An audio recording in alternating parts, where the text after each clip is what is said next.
Então vamos lá, olha só, então agora vamos começar a desenhar os gráficos mesmo, tá?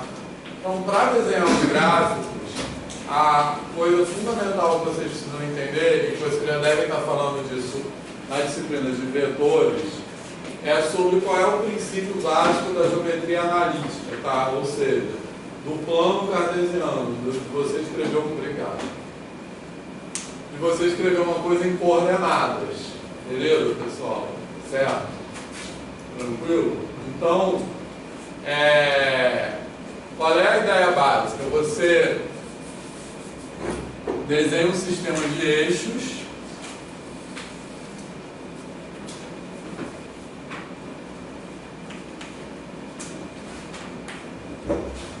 certo? E você pode localizar um ponto por meio desse sistema de eixos. Você pode localizar um ponto no plano, você pode, digamos assim, identificar um ponto no plano por meio do sistema de coordenadas. Tá beleza, pessoal? Certo? Tranquilo? Tá? Então, de tal maneira que vou desenhar aqui, ó.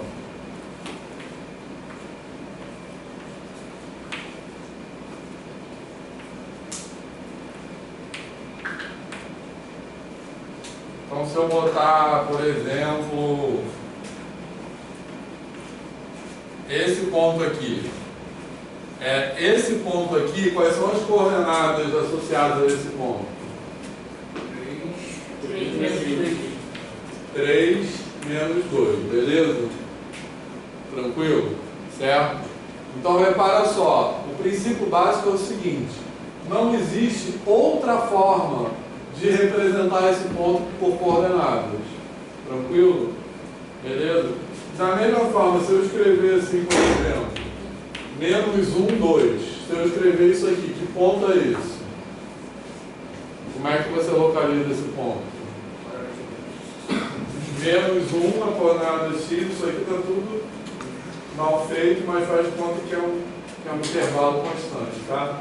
Então, menos 1 a coordenada x, e menos 2 na coordenada e 2 na coordenada y.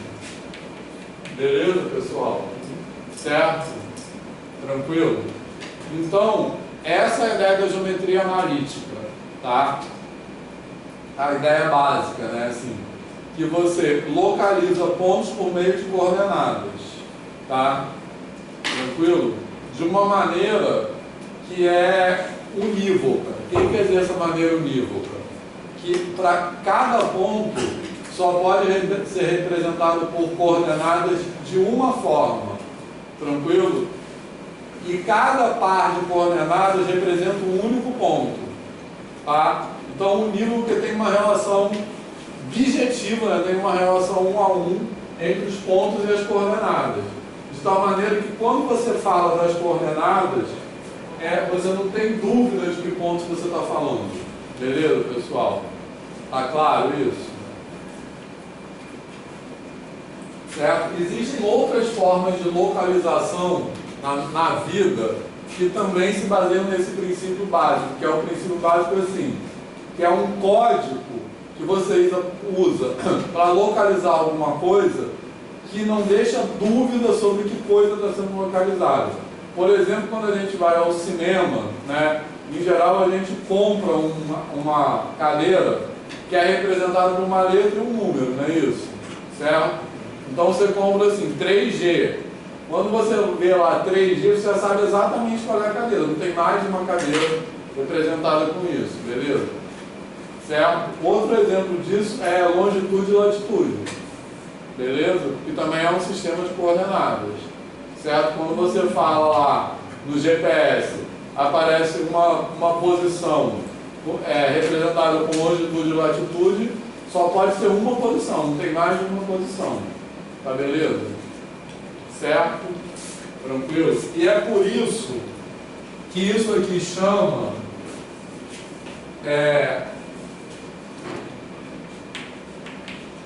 por isso que isso aqui chama um par ordenado, tá? Tranquilo? Por que é par ordenado? Porque a gente estabelece uma regra para esse código funcionar. Que regra é essa? a primeira coordenada é horizontal e a segunda coordenada é vertical. Então, se você mudar a ordem das coordenadas, você altera o ponto, beleza? Tranquilo? Então, para esse código funcionar, eu tenho que saber que o combinado é, o primeiro número que eu vou escrever é a coordenada horizontal e o segundo número que eu vou escrever é a coordenada vertical.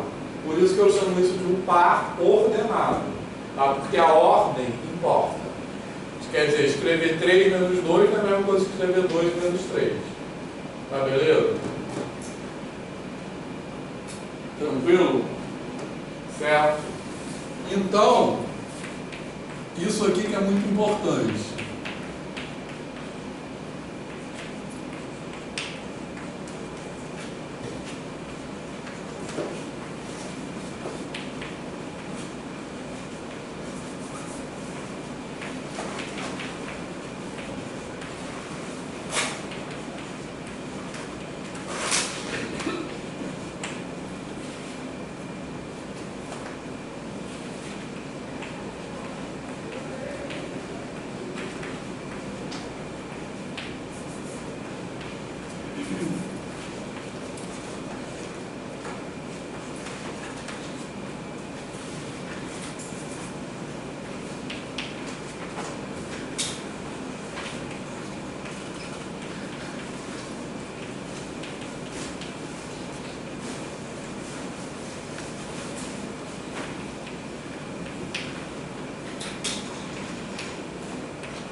Beleza, pessoal? Para vocês tirarem foto.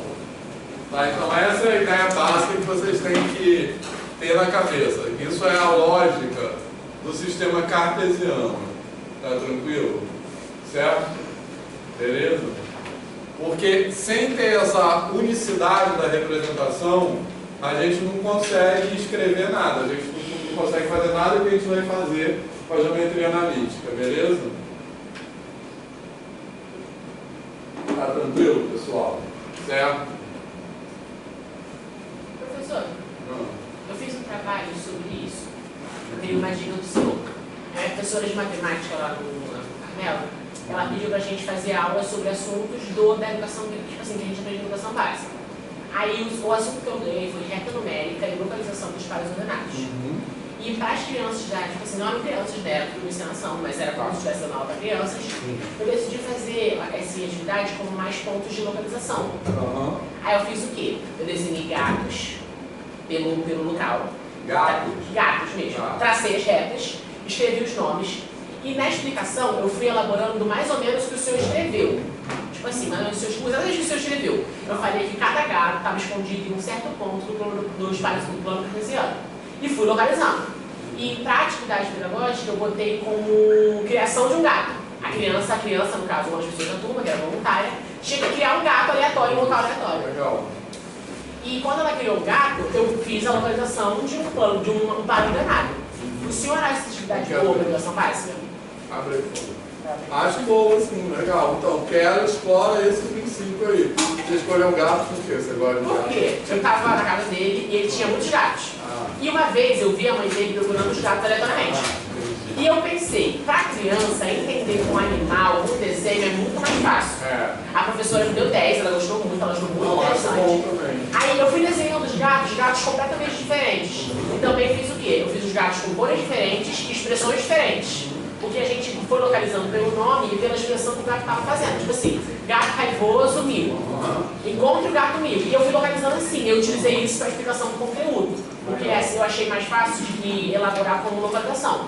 Na lista 2 que o senhor passou perguntando uma questão que eu gostei muito. Foi a questão 14, que foi sobre como que eu explicaria para a educação básica que 0,99999 é igual a 1. Eu expliquei que sim, essa afirmativa está correta. E eu dei um exemplo que eu falaria para a educação básica por questões de aproximação e valores monetários. Por quê? Aproximação, porque 0,99999 a gente pressupõe que vai chegar a algum momento. E valores numéricos, por quê? Quando a gente vai numa loja e o valor de um item é R$ 2,99, a gente pode considerar que aquele item é R$3, porque o 99 se equivale a 1. Por isso que eu vou ter essa explicação. Porque essa atividade eu acho interessante para as crianças fazer um exemplo do cotidiano para que elas entendam mais aprofundadamente como que elas têm que realmente pensar na atividade. Porque plano cartesiano não é fácil. Não é fácil de se lidar quando você tem dúvidas sobre localização. Com certeza. Então, o senhor recomendaria essa atividade para dar uma aula? Acho que sim. Agora, sobre o 0,99, a gente vai falar mais sobre isso, tá? Assim, que aí é outro assunto, né? Mas vamos falar mais sobre isso, que essa questão é muito importante. Alguém aqui não acha que 0,999 a essência é igual a 1? Só com curiosidade. Pode não acreditar, tá? Quem mais não acredita? Eu acho que assim. Não, eu acho. Você acredita? Não, eu acho que quem não acredita está certo em não acreditar. Mas veja bem, com isso eu não estou dizendo que está certo que 0,99 é diferente de 1. Matematicamente 0,99 é igual a 1. Mas quem duvida disso tem razão em duvidar, tá? Depois a gente vai falar mais sobre isso. Mas voltando, que aí já é outro assunto, tá? Eu tenho esse perigo, às vezes eu emendo no assunto e mudo de assunto. Você já ouviu falar de teoria de certeza? Já ouviu falar da teoria de certeza, né? Então a gente vai falar mais sobre isso.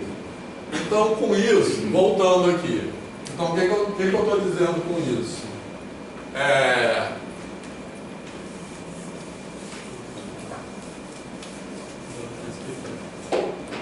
Que esse princípio básico da geometria analítica nos permite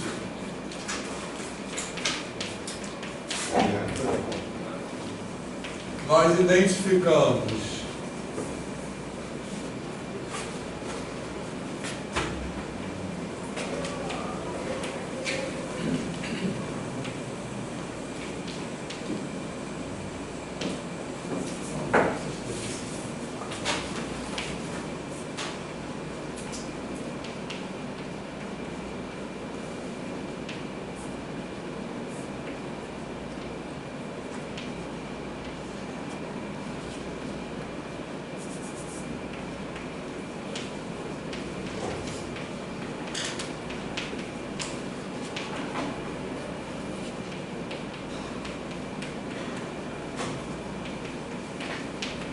que nós identificamos pontos no plano por meio de suas coordenadas.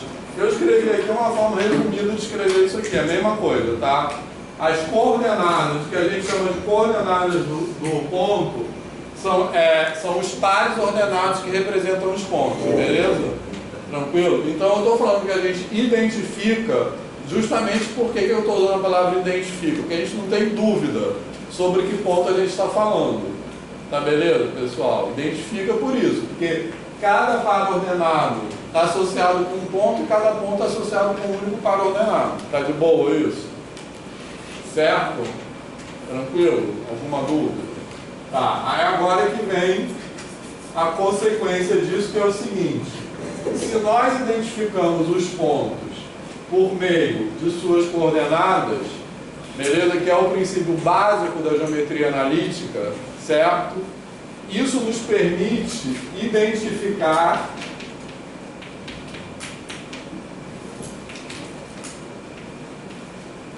conjuntos de pontos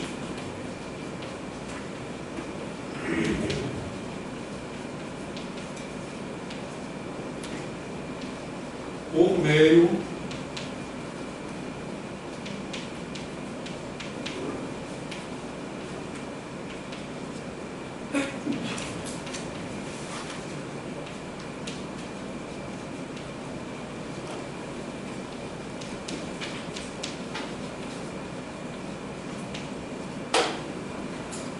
de relações entre suas coordenadas, beleza?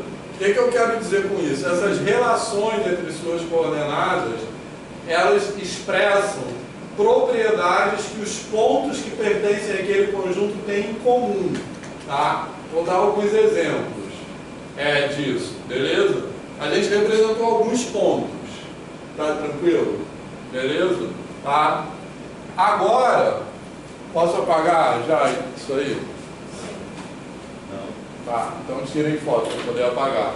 Mas eu vou apagar, mas eu quero que vocês fiquem com isso na cabeça, tá? Certo? Principalmente isso aqui. Então tirem foto e fiquem com a foto aberta assim, para vocês. Principalmente essa parte aqui, é sobre isso que eu quero falar agora, tá? E entender isso aqui é uma forma também de fazer aquilo que eu falei no começo. Vamos tentar evitar procedimentos decorados. Vamos tentar entender o princípio geral das coisas. Tá legal? Posso apagar essa parte aqui? Certo? Então, olha só. Até agora,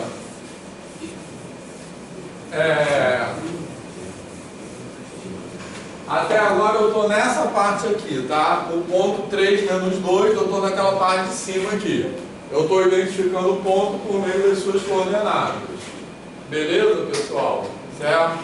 Agora eu vou passar para a parte de baixo ali. Identificar conjuntos de pontos por meio de relações entre as suas coordenadas. Tranquilo? Tá? Então eu vou escrever um conjunto aqui, que eu vou chamar de A. Uma letra qualquer aleatória, tá? Eu escolhi A, poderia ser uma letra maiúscula, minúscula, não tem nada a ver, uma letra qualquer. Aí eu vou escrever assim, ó, o conjunto dos pontos x, y, pertencentes ao R2. Esse nome R2 vocês devem ter visto em vetores, tá? Vou explicar aqui o que isso quer dizer. Por que a gente chama de R2? Tais que x igual a y, por exemplo, tá? Então vamos entender o que isso quer dizer, certo? Beleza? Mas só fazer um parênteses para falar de por que é R2. Todo mundo já entendeu por quê? Tá? Porque a gente tem como se tivesse uma reta real aqui e uma reta real aqui. Tá? Isso, na verdade, é o que eles chamam de um produto cartesiano. Beleza? Então, para representar os pontos no plano, eu preciso de duas coordenadas. Então, uma eu boto numa reta, que são todos os números reais, e outra eu boto na outra reta, que são todos os números reais também. Tá de boa? Certo? Só uma observação também, que a gente não vai explorar, essas retas não precisam nem ser perpendiculares para eu conseguir fazer isso, tá? A gente, em geral, representa com retas perpendiculares, mas elas podiam ter um ângulo diferente de 90 graus, mesmo assim eu conseguiria representar, tá? Beleza? Bom, e para representar os pontos no espaço, eu preciso de quantas retas? 3. 2 eu não consigo mais representar. Eu preciso de, além de ter, pensando, por exemplo, nessa sala, né, assim, eu posso pensar que um eixo é aqui, o outro eixo é aqui e um eixo vertical. Então, para representar um ponto posicionado em algum lugar nessa sala, eu preciso de 3 eixos. Eu preciso de 3 coordenadas. Então, em vez de estar no R2, eu vou estar onde? No R3. Beleza? E depois? O que tem depois do R3? R4. Também tem, tá? R4, R5, dimensão que vocês quiserem. Mas aí é outra conversa, beleza? Mas vamos lá, então voltando, o que isso quer dizer? Como é que a gente lê essa simbologia matemática? Primeiro, assim, em geral, quando eu estou usando aqui as chaves para representar um conjunto, tá tranquilo? Então a ideia de algo que aparece entre chaves é representar um conjunto de alguma coisa, beleza? Tranquilo? Então, dentro dessas chaves, eu vou escrever qual é a propriedade que identifica aquele conjunto, certo? Então, olha só, como eu estou identificando esse conjunto? Eu estou identificando por meio, igual está escrito aqui, ó, por meio de uma relação entre as coordenadas dos pontos que pertencem a esse conjunto. Beleza? Tranquilo? Certo? Então, eu estou dizendo o seguinte, esse conjunto é formado por todos os pontos no plano R2, cuja coordenada x é igual à coordenada y. Tá de boa isso? Certo? Tranquilo? Então me dê um exemplo de um ponto que pertence a esse conjunto. Origem. Beleza? 0, 0. Pertence a esse conjunto A. Tá legal? Certo? Por quê? Porque olhando para isso aqui, ó, eu tenho x igual a y. Pessoal, 2, 2. 2, 2. 3, 3, 3. Agora é um negativo. Menos 2, menos 2. Isso, pronto. Menos 2, menos 2. Agora me dê um exemplo de um ponto que não pertence a esse conjunto. Menos 2, menos 3. Isso, pronto. Beleza? Se botar 1 e vírgula 0, não.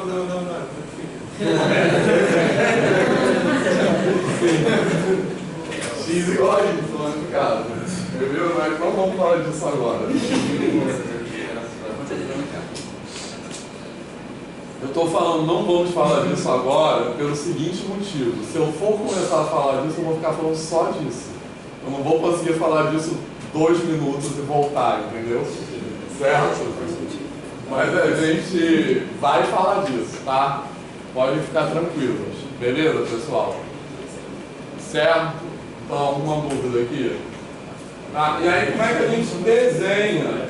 Aí a gente pode representar esse conjunto graficamente. Tá beleza? Como é que a gente desenha isso? Ó, esse ponto pertence, então, qual é a característica geométrica que tem que ter para um ponto que pertence a esse conjunto? Ó, a coordenada horizontal dele tem que ser igual à coordenada vertical. Então vai ser o quê? Um eixo, a função. Isso. A função aqui. Beleza?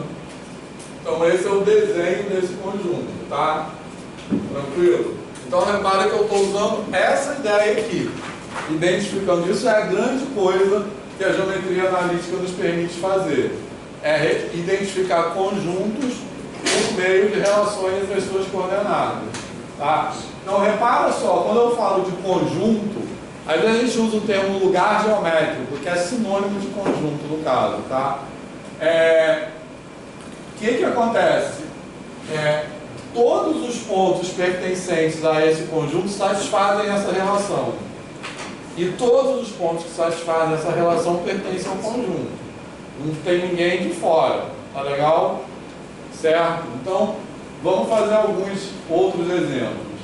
No caso, esse exemplo aí é um exemplo onde esse conjunto é o gráfico de uma função, tá? Certo? Beleza? Por que é o gráfico de uma função? Porque para cada x tem um único y. Tá? Que isso então pode representar uma relação de dependência. Certo? Mas eu posso ter conjuntos representados por meio de relações algébricas que não sejam gráfico de função. Tá tranquilo? Tá? Vou colocar mais uns 2 exemplos aqui. Agora posso apagar desse lado?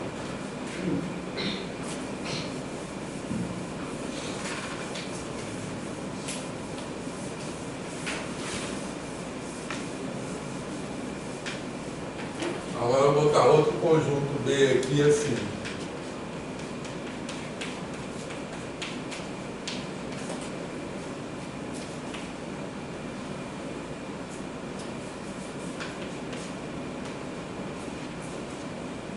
certo?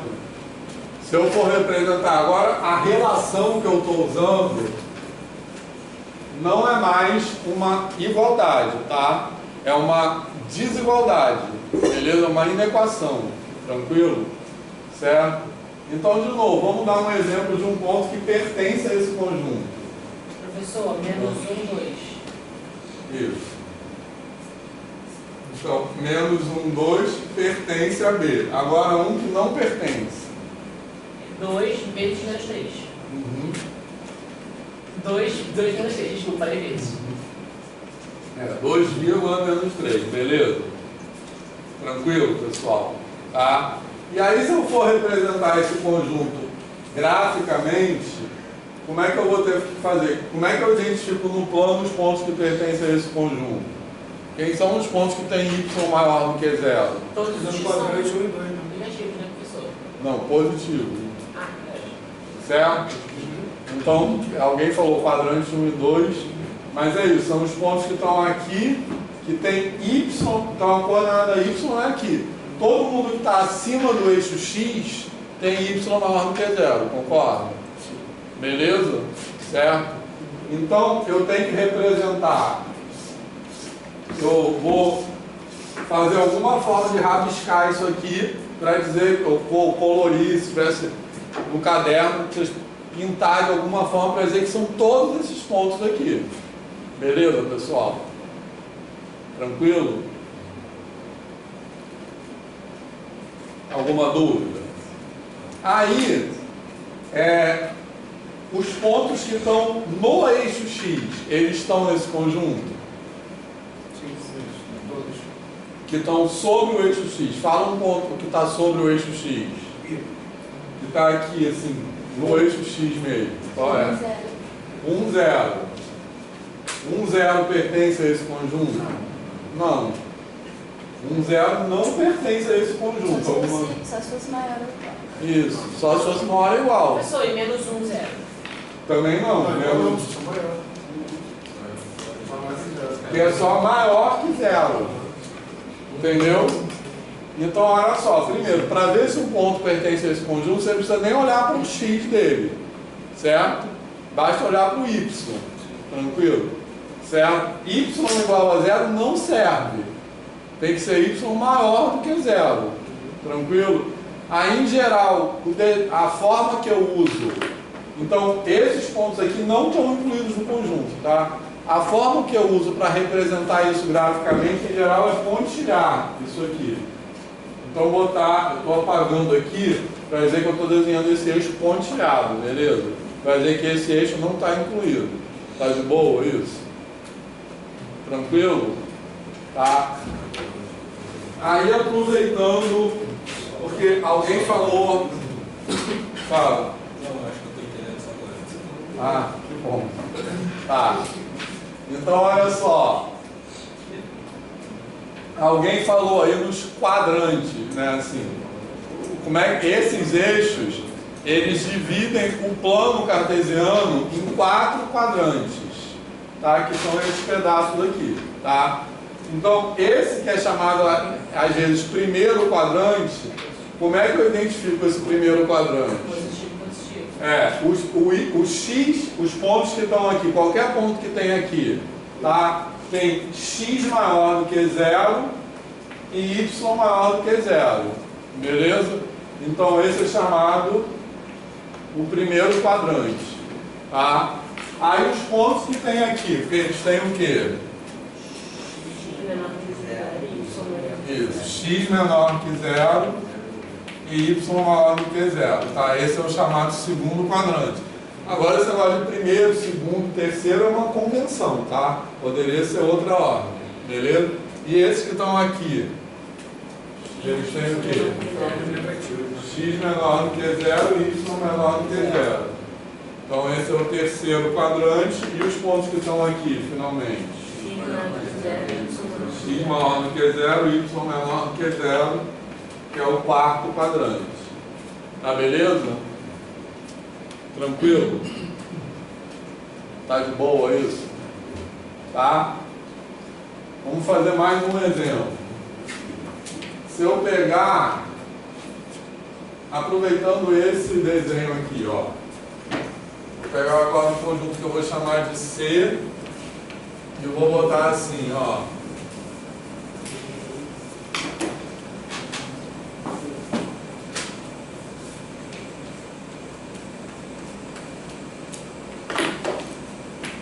Os pontos do plano que tem y maior ou igual a x, tá? Certo?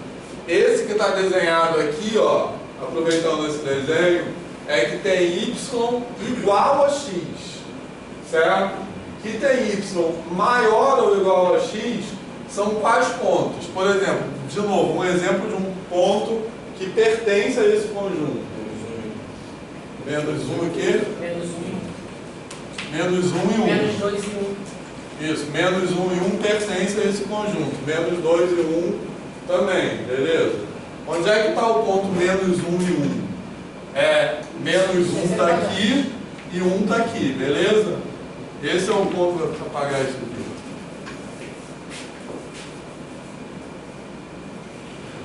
Beleza? Esse aqui é o ponto menos 1 e 1, beleza?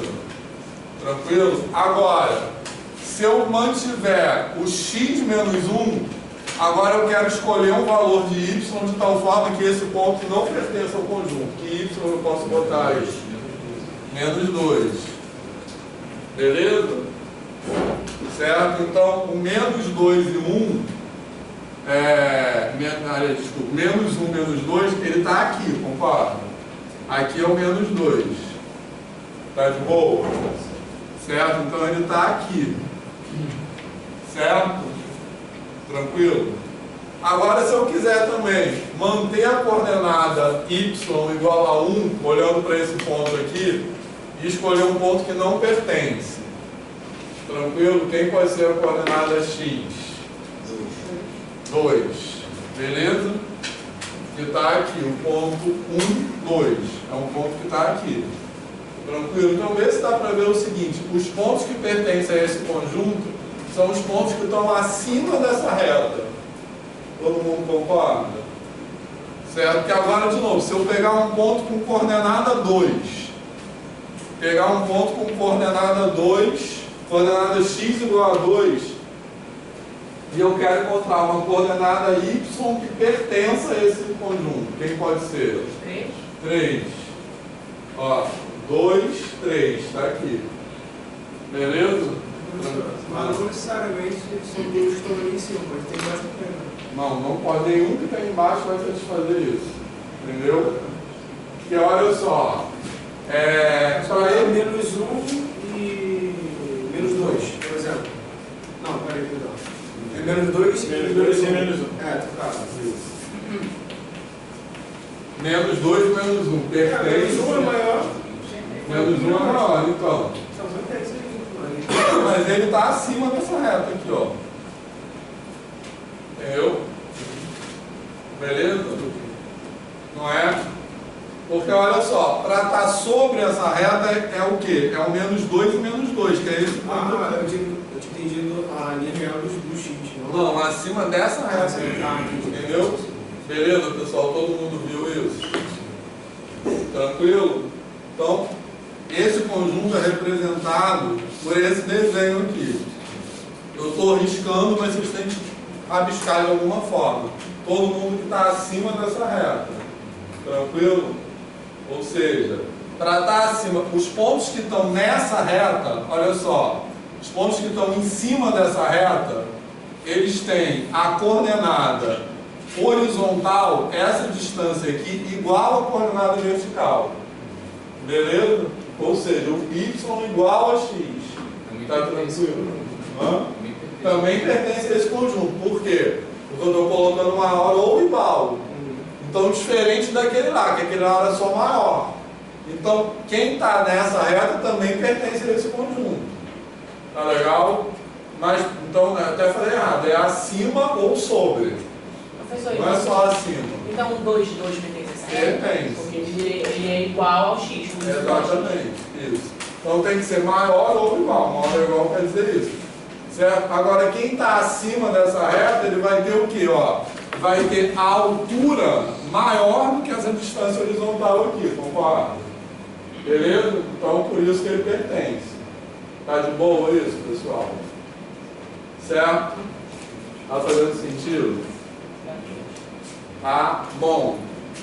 Agora só mais um exemplo antes da gente voltar ao gráfico daquelas duas funções. Esses aqui não são gráficos de função, tá? Certo? Beleza? Posso apagar aqui? Esse lado aqui.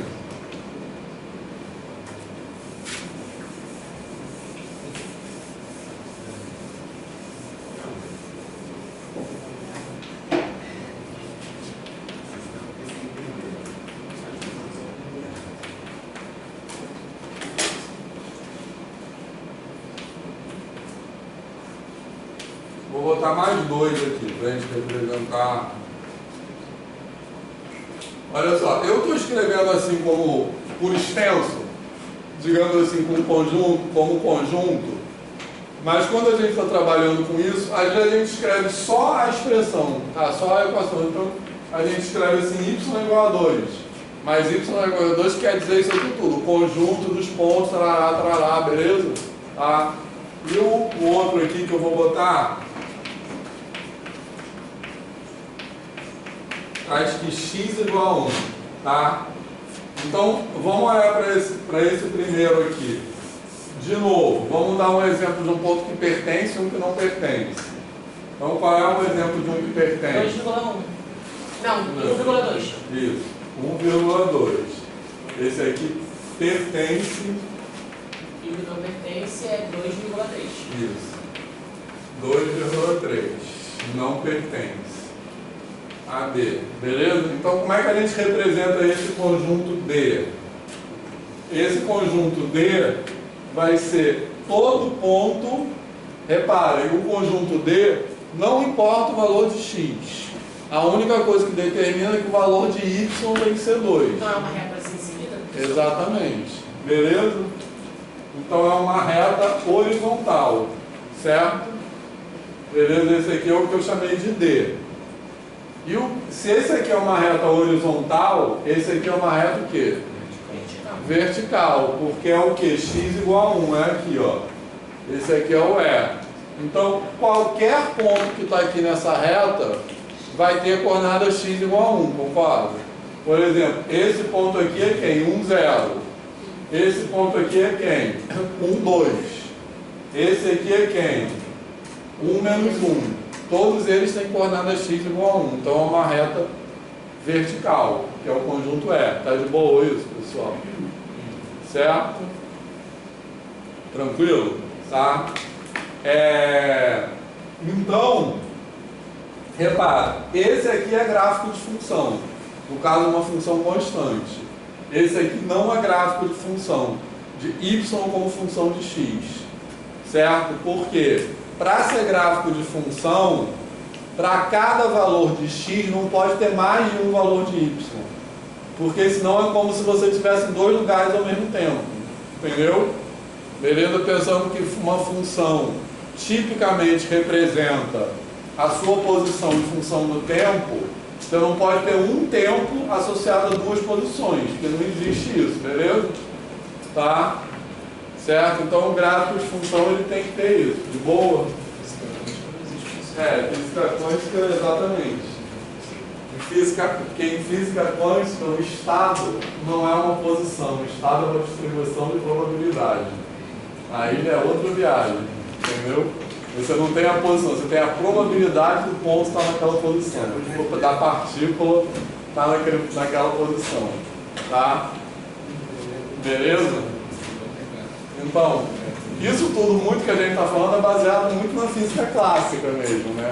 Uma maneira mais careta de ver o mundo. A física quântica é uma maneira mais louca de ver o mundo. Beleza, pessoal? Certo? Tá de boa isso aqui? Então, vamos voltar para aqueles exemplos lá que a gente fez, que a gente colocou antes do intervalo.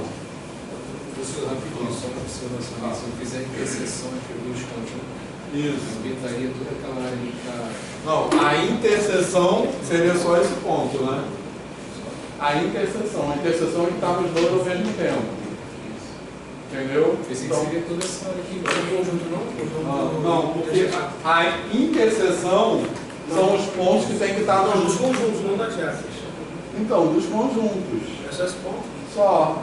Porque, olha só, para estar na interseção, ele tem que satisfazer o quê? Y igual a 2 e x igual a 1. Então só tem um ponto que tem y igual a 2 e x igual a 1, que é o ponto 1, 2. É o único ponto que está nas duas retas ao mesmo tempo, entendeu? Beleza? Tá tranquilo? Certo? Hã? Se for união, aí são as duas retas, é uma cruz, entendeu? Beleza, pessoal? União são as duas retas e interseção é só o ponto. Tá? Professor, interseção é em 1, né? Não, interseção é assim, união é assim. Ah, entendi. É assim, ó.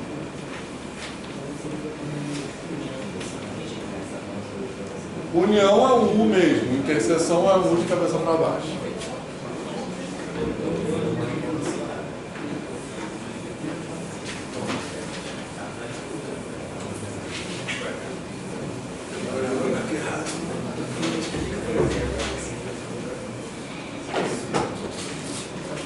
Olha só.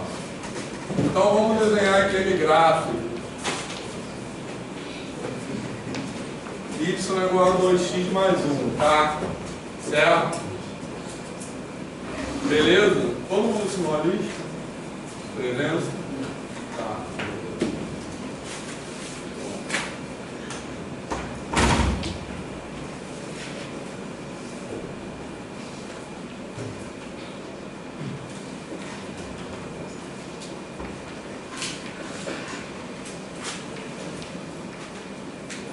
Olha só, então,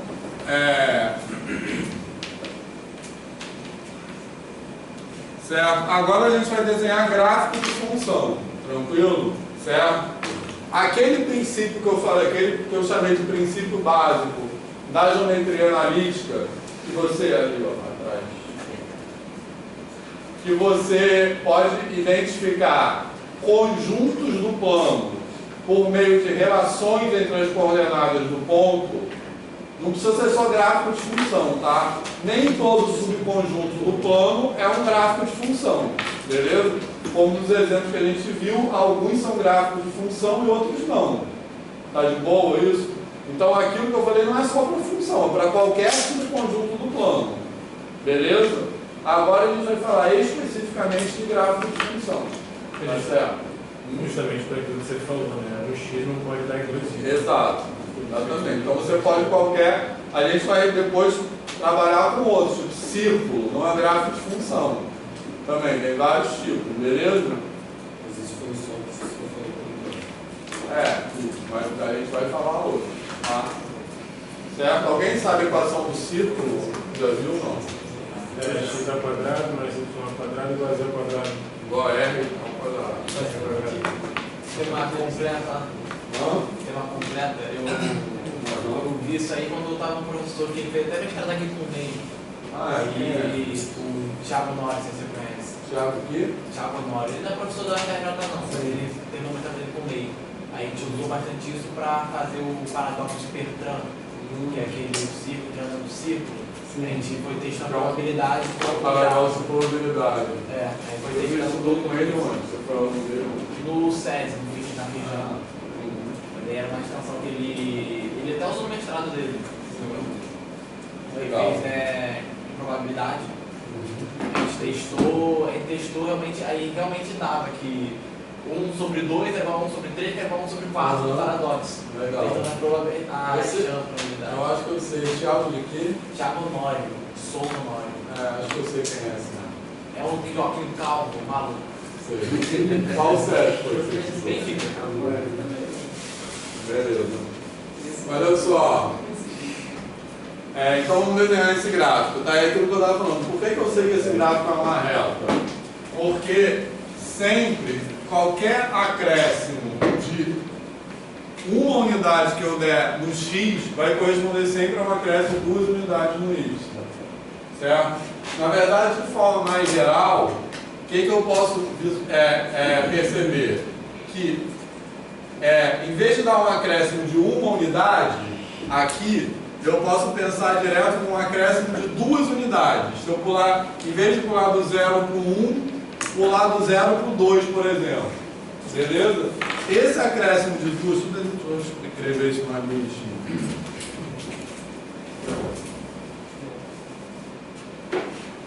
Então, vou colocar aqui um acréscimo de uma unidade, está associado a um acréscimo de 2 unidades desse lado, está de boa? Agora eu vou pensar no acréscimo direto de 2 unidades, se eu pular do 0 para o 2. Do lado de cá, isso vai corresponder a um acréscimo de quantas unidades? 4. O que eu estou querendo dizer? Que o acréscimo do y é sempre o dobro do acréscimo do x. Beleza? Isso tem a ver com esse 2 aqui, tá? Que é o que a gente chama de inclinação, ou de coeficiente angular, ou de declividade, e também de derivada, a partir de agora, tá? Beleza? Então, o que isso significa no gráfico? Olha só.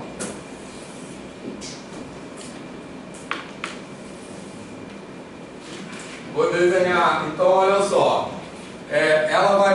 Esse gráfico ele vai passar pelo ponto 0, 1, concorda? Porque x igual a 0 está associado a y igual a 1. Tranquilo?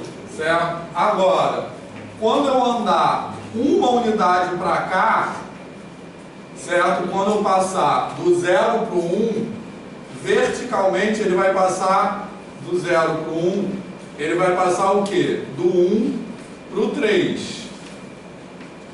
Beleza? Tranquilo? Então, ele vai passar daqui para cá. Tá de boa isso? Certo? E quando eu passar do 1 para o 2, eu estou passando daqui para cá, vou desenhar aqui, do 1 para o 2, ele vai passar verticalmente do 3 para o 5, concorda? Sim. Certo? Então, quando eu ando daqui para cá horizontalmente, verticalmente eu vou andar assim. Tá de boa? Certo? Beleza? E eu sei que sempre vai acontecer isso. Então é o que eu estava falando. Por isso que o gráfico é uma reta. Tá? Certo? Então eu estou tentando mostrar para vocês como é que a gente percebe essa variação na tabela e no gráfico ao mesmo tempo. O que significa isso no gráfico? Tá? Que quando eu ando uma unidade horizontalmente, eu sempre vou andar 2 unidades verticalmente. Ou se eu andar 2 unidades horizontalmente, eu vou andar o quê? 4 unidades verticalmente. Beleza? Então a inclinação é sempre a mesma, tá? Certo? Então esse gráfico vai ser essa reta aí, tá de boa isso? Isso aí é a taxa de variação. E aqui ele vai passar no ponto menos meio, né? Que é esse ponto aqui, beleza? Tranquilo, pessoal? Então isso aí é a taxa de variação. Tranquilo? Certo? O que é a taxa de variação? O que é a palavra taxa? A palavra taxa tem a ver com divisão. Concorda? Beleza? Tá? Então por que é taxa de variação? Taxa de variação é pelo seguinte, ó. Isso aqui, o delta y, são as variações de y. Entendeu? Beleza? Então, por exemplo, quando eu falo assim, de 1 para 3, a variação é 2. De 1 para 5, a variação é 4. Eu estou falando do delta y, concorda? Beleza? Certo? E o que eu falei para vocês agora há pouco? Que sempre que eu tenho um delta x, ele vai estar associado com um delta y que vai ser o dobro dele, concorda? Certo? Qualquer delta x igual a 1 vai estar associado com delta y igual a 2. Qualquer delta x igual a 2 vai estar associado com delta y igual a 4. Qualquer delta x igual a 3 vai estar associado com delta y igual a quanto? 6. Beleza? Em outras palavras, delta y sobre delta x é sempre igual a 3, não, 2. Beleza? Que é aquele 2 ali. Tranquilo, pessoal? Certo? Tá de boa? Então, isso aqui que a gente chama de taxa de variação.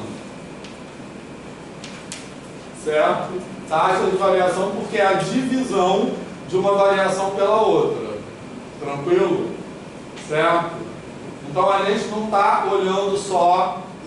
Se a gente olha o ΔY sozinho, a gente está olhando o quanto a função cresce. Mas se a gente olha ΔY sobre ΔX, a gente está olhando o quanto a função cresce em relação ao crescimento da variável x.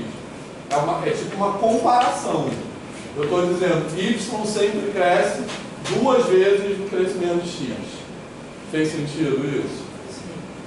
Certo? Beleza? Por isso que eu derivado, ainda tem uma criança ali, né? Isso, exatamente. Exatamente. Aquele 1 ali é a indiferença para derivada. Pode falar mais uma vez? Isso aqui é outra forma de dizer o que eu falei aqui, ó. Sempre que eu acrescento uma unidade no x, eu acrescento 2 unidades em y. Esse acréscimo que é o delta, entendeu? Delta x e delta y. Isso. Então, isso é a mesma coisa que dizer isso aqui, ó. Delta y é sempre o dobro de delta x, entendeu? Beleza? Isso. E no caso, como isso aqui é uma reta, essa taxa de variação vai ser constante, vai ser sempre igual a 2. A gente vai ver que na parábola não é mais constante. Tá legal? E aí vai entrar derivado. Quer dizer, aqui vai derivado. Beleza, pessoal? Fez sentido isso? Sim. Bom, e a gente está pegando exemplos numéricos, né? Tipo assim, eu vou ter que responder 0, 1, 2, 3, mas a gente pode demonstrar isso genericamente também. Tá legal? Da seguinte forma, eu vou pegar um valor x1 qualquer, beleza? Esse x1 ele vai estar associado com y1, que é 2x1 mais 1, beleza? Certo? Aqui eu estou pegando como se eu estivesse pegando aqueles valores ali, um valor qualquer. E aí eu vou pegar um x2 que vai estar associado com y2, que vai ser 2x2 mais 1 também. É como se eu estivesse pegando um valor qualquer e substituindo ali. Tá legal? Beleza, pessoal? Tá de boa isso? Tá? Agora, eu vou calcular esse ΔY sobre ΔX. Tá? Então, ΔY sobre ΔX vai ser o quê? y2 menos y1 sobre x2 menos x1, concorda? Tá? É a variação do y sobre a variação do x. Quanto vai dar y2 menos y1? Vai dar isso aqui menos isso, tá? Quando eu fizer isso aqui menos isso, o 1 vai cancelar. Posso escrever direto isso? Certo? Vai ficar 2x2, escrever assim, mais 1 menos 2x1 mais 1, beleza? Sobre x2 menos x1, tá de boa? Certo? Esse aqui é o y2, esse aqui é o y1, tá legal? Então, quanto vai dar isso aqui, ó? 2x2 mais 1 menos 2x2 mais 1, esse 1 daqui com esse 1 daqui vai cancelar. Esse 2 eu posso colocar em evidência. Então vai ficar 2, que vai ficar 2x2 menos 2x1, beleza? Então eu posso escrever assim, 2x2 menos x1 sobre x2 menos x1, tranquilo? Então vai dar sempre 2.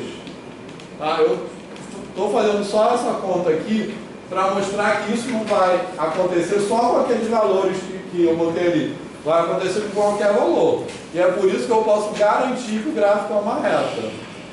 Tranquilo? E mais do que isso, se não fosse 2, se fosse um valor de A qualquer, também daria o quê? Daria o próprio A aqui. Tá de boa? Certo? Por isso que esse A chama inclinação ou coeficiente angular. Agora, antes de acabar, vamos fazer só a parábola, para comparar o que acontece. Tá legal?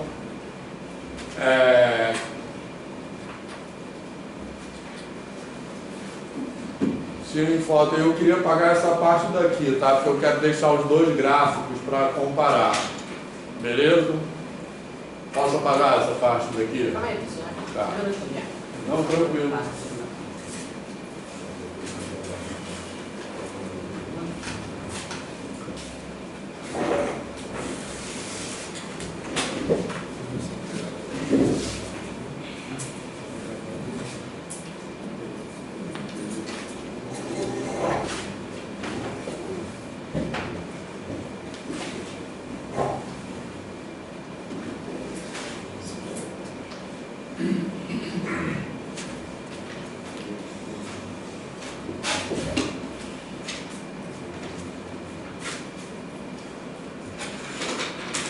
Professor, então o resultado saiu no 2, né?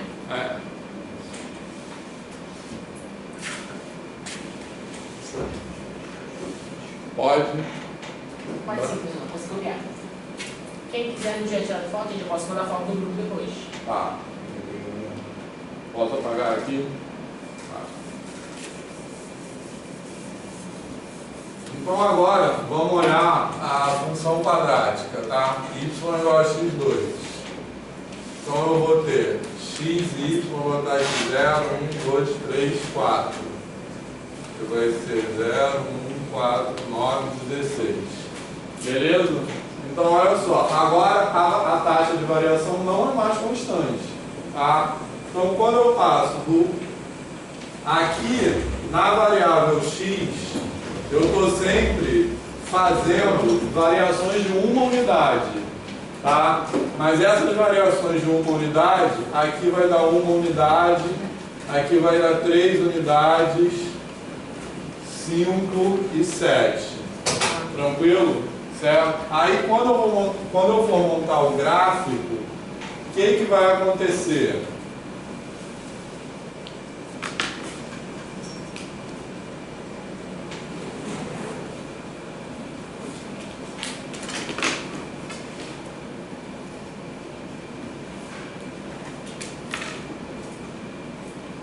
Olha só.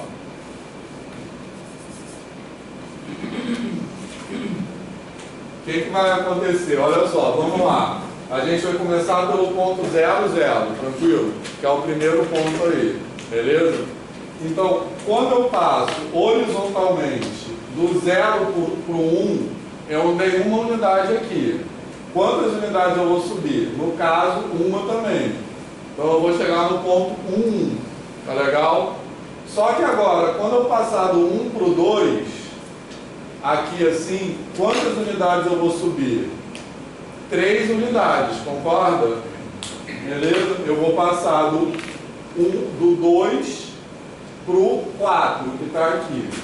Deixa eu escrever aqui, senão eu vou me perder.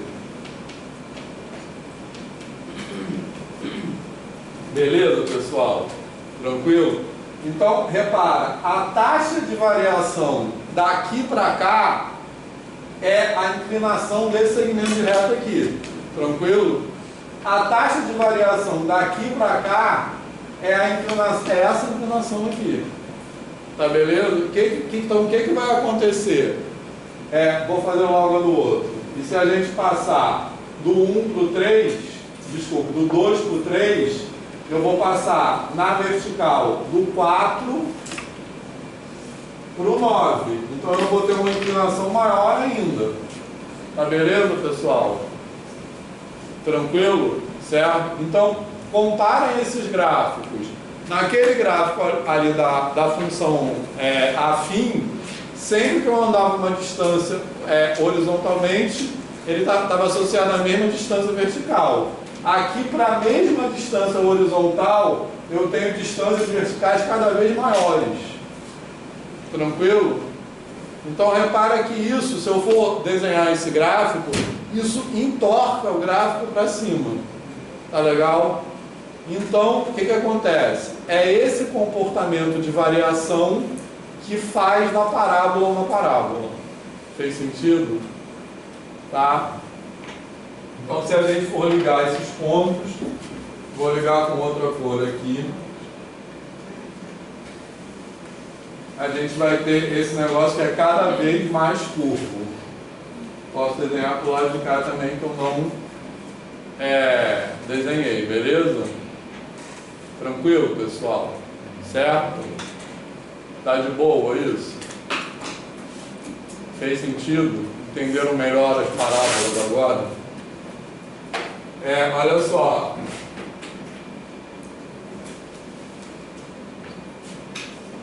Só para terminar, vamos observar o seguinte. Tá de boa isso mesmo? Vocês acharam isso tranquilo ou difícil? Tá. Então, olha só. Nesse intervalo aqui, cada intervalinho desse tem uma taxa de variação diferente. Tá? Então, repara, ó. Nesse primeiro intervalo, eu tenho ΔY sobre ΔX igual a 1, concorda? Certo? Porque olha só, ΔY é 1, ΔX é 1. ΔX, desses intervalos que eu botei, sempre vai ser 1, tranquilo? Nesse segundo aqui, eu vou ter ΔY sobre ΔX igual a 3. Tá beleza? E nesse terceiro aqui, eu vou ter ΔY sobre ΔX igual a 5. Beleza?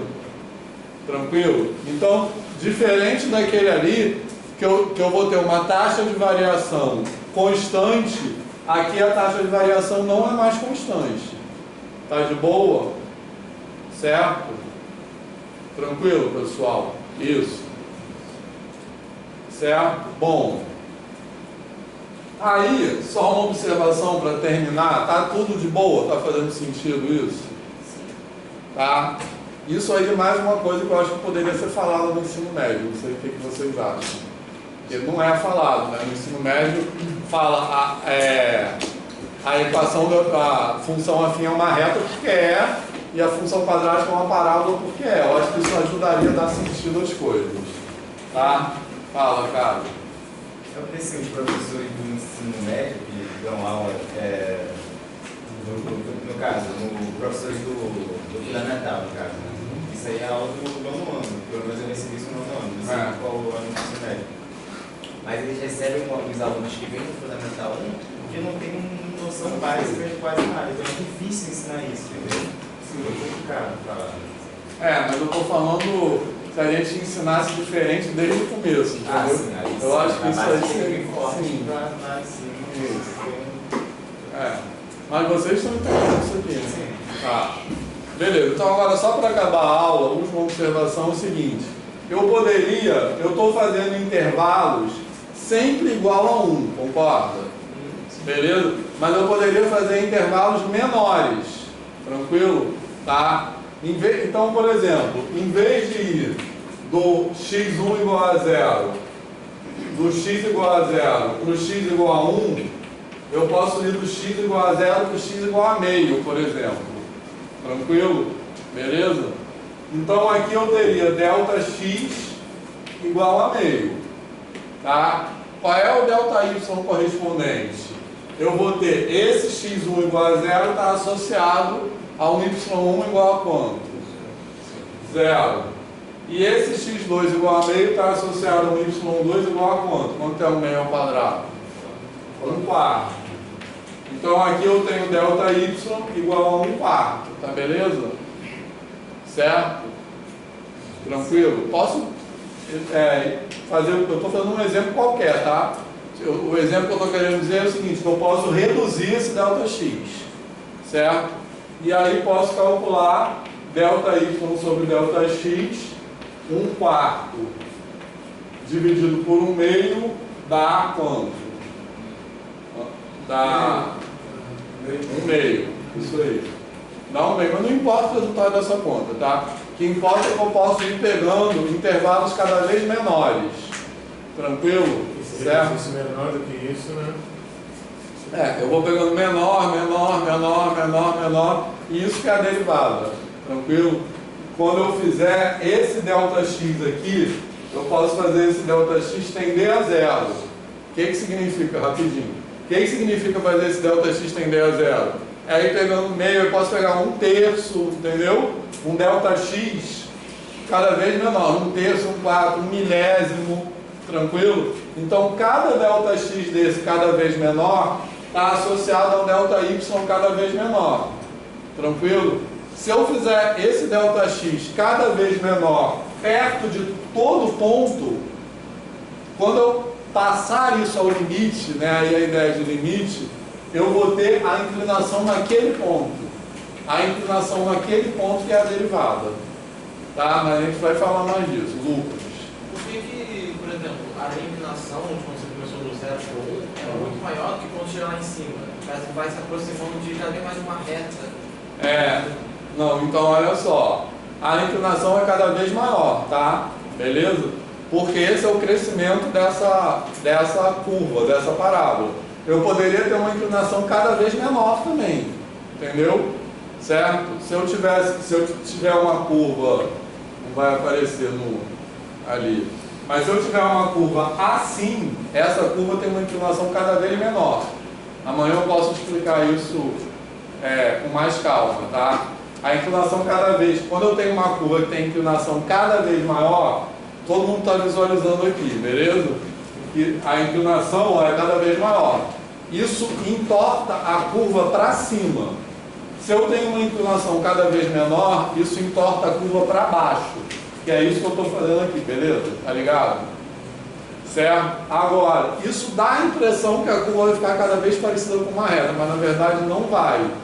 Dá essa impressão mesmo. Ela vai tender a infinito, mas uma parábola nunca fica parecida com uma reta. O Y vai ficar cada vez maior enquanto fica cada vez menor. Isso. Só que eu acho que a gente pensaria que uma curva infinita seria um círculo, né? Isso. Que é uma curva infinita, né? Mas não é, mas dá a impressão disso mesmo, mas não é. Aí a gente vai falar mais disso. Beleza, pessoal? Tá de boa? Curtiram isso aí? Então, valeu. Até amanhã.